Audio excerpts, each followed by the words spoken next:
crossed over into Kentucky, going to get a new boat. Well, new to us. American Fiberglass Corporation, mini toner 2+2. Don't ask me why, but we are kind of excited to see it. I was telling him about St. Lucia. Yeah.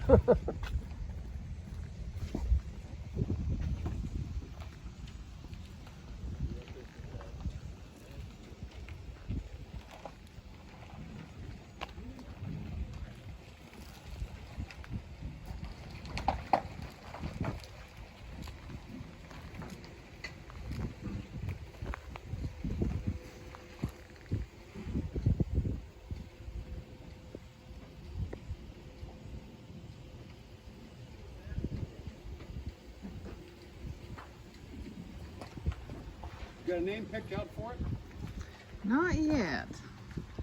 I'm sure it'll come quick. We are going to become fast friends with this boat. Beetle bomb.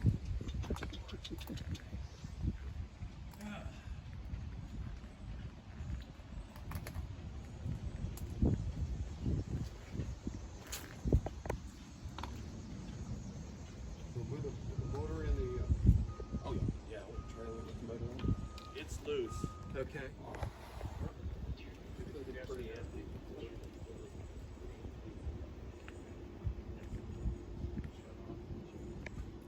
What do you think, Wiggy?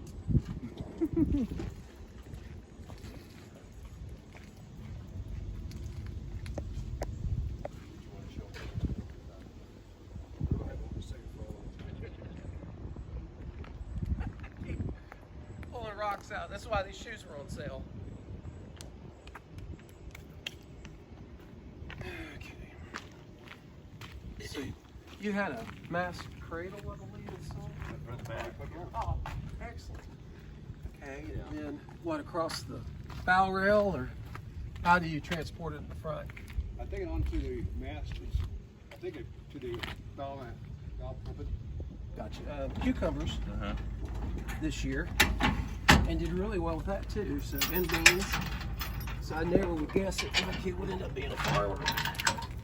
And 3 more too. So, nice. Try it and see. Hun, can you start it for me?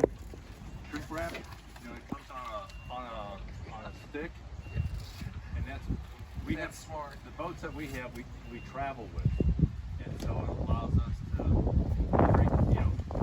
tie things up fairly quick and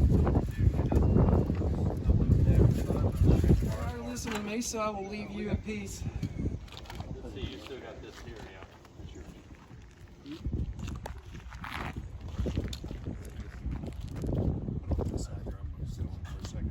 Okay.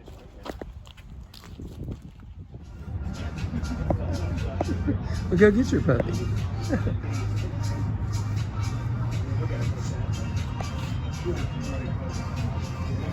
Downtown Louisville.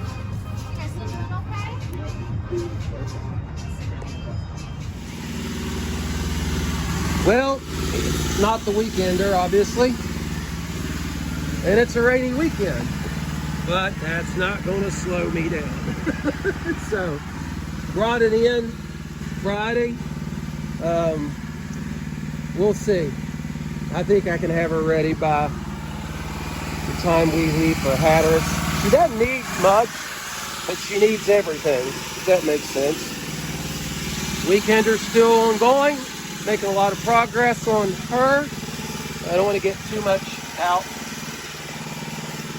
and get it wet, so we'll leave her alone and come over and get back to work on this. So, looking at different navigational lighting options, because I'm sure I'm going to get stuck out on the sound at night with this girl. So we need to make sure she's got nav lights.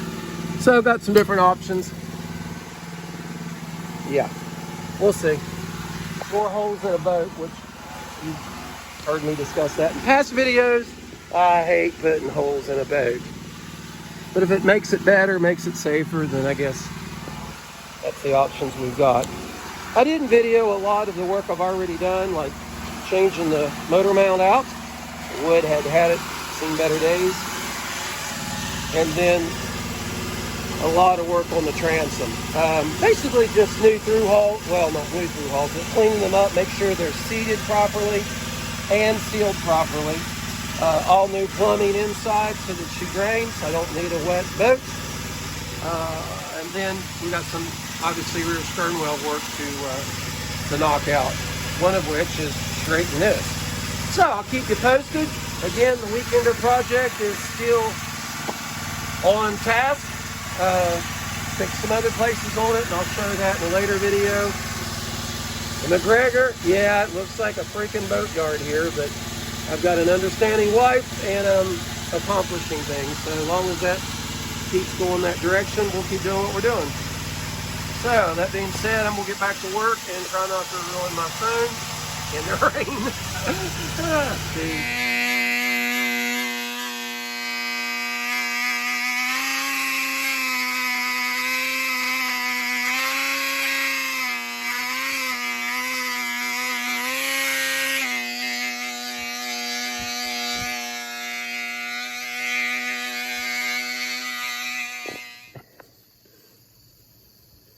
When you look at the long cracks here, the first thing you want to make sure is, are they gel coat cracks from the mast step, moving and flexing, or is it cracked, through the structure of the boat? So far, it's just gel coat cracks. That's why I grind them out. If I grind them out and I get a certain depth and I notice that the crack's disappearing, then it's a gel coat crack. One thing I am amazed at, this old boat, I guess where it's an older boat, doesn't seem to have a plywood core. Everything, it's hard to see. Everything is solid fiberglass. And even though this has this big, ugly Frankenstein crack and scar, my 230-pound fat butt has jumped up and down on this. Well, it was already cracked. Jumped up and down on this, and it didn't crack anymore or move. So what we're going to do is we're going to router all these out, and then we're going to fill them with West Systems epoxy with filler. So it's not a fairing compound, it's actually a structural filler, if that makes sense. And of course we will rebed the old mast step with butyl tape and not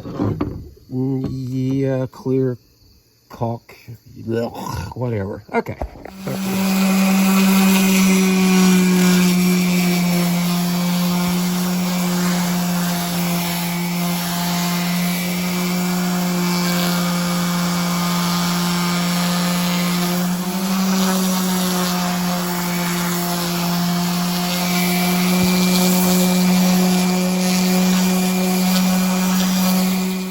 You've probably heard on other YouTube boat fix-it sailing channels to mix this to the consistency of peanut butter.